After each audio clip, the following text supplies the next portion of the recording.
সূরা তাকবীরের বাংলা অর্থ।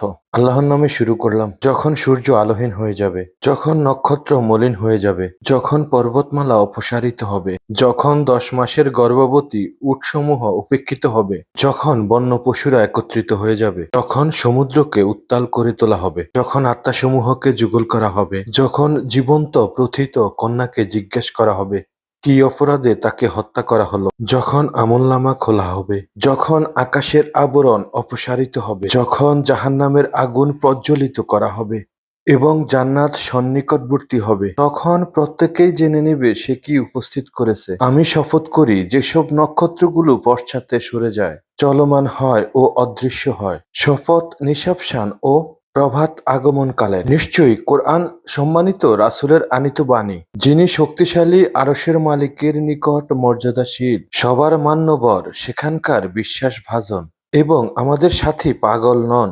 তিনি সেই ফেরেশতাদেরকে প্রকাশ্যে দিগন্তে দেখেছে। তিনি অদৃশ্য বিষয় বলতে কৃপণতা করেন না। এটা বিতাড়িত শয়তানের উক্তি নয়। অতএব তোমরা কোথায় যাচ্ছ? এটা তো কেবল বিশ্বাসীদের জন্য উপদেশ, তার জন্য যে তোমাদের মধ্যে সোজা চলতে চায়। তোমরা আল্লাহ রাব্বুল আলামিনের অভিপ্রায়ের বাইরে অন্য কিছু ইচ্ছা করতে পারো না। আমাদের ভিডিওটি যদি ভালো লাগে তাহলে লাইক, কমেন্ট, শেয়ার এবং সাবস্ক্রাইব করতে ভুলবেন না।